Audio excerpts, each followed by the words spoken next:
But first tonight, the freeway foot race that ended with a leader of the former CHOP zone in handcuffs. That arrest happened this morning just after 9:30 on I-5 near the convention center. KIRO 7's Gary Horcher joins us now live. And Gary, it took a while, but now we're learning details about what led up to that chase. Right, and there is a lot of information regarding this investigation that SPD cannot reveal yet because it's still an active case. We do know this. It started on Broadway, near where I'm standing, near the former CHOP zone where all those protesters are gathered behind us early this morning. We know that suspect was wanted for a felony investigation, and after it went on to I-5 in a wild foot chase, this is what was caught on video. You jump? Watch as Seattle police who chased the suspect look down onto I-5. The suspect is seen bolting away here from officers who were trying to arrest him. He sprints all the way across the active interstate and jumps over a Jersey barrier onto an exit ramp below, and he disappears under an overpass. Now, minutes later, KIRO 7 cameras spot that suspect, who is now in pain from being injured, being treated by paramedics while police question him.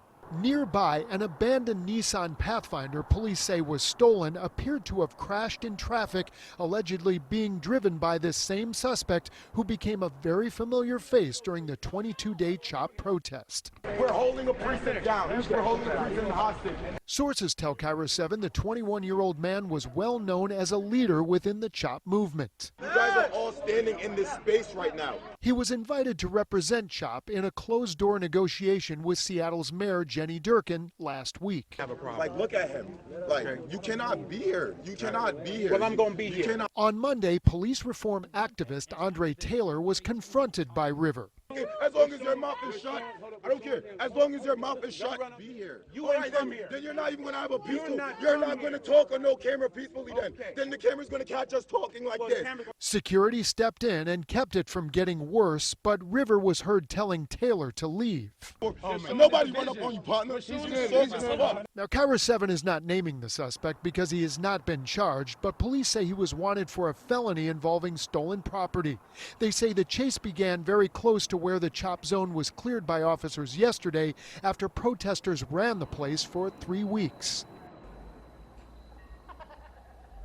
Back live here at Pine and Broadway, this intersection, folks, has been blocked for at least the last couple of hours. I'm going to have to get out of the way because so many cars are having to turn around. You see metro buses and a long line of cars going all the way up to about Harvard Avenue.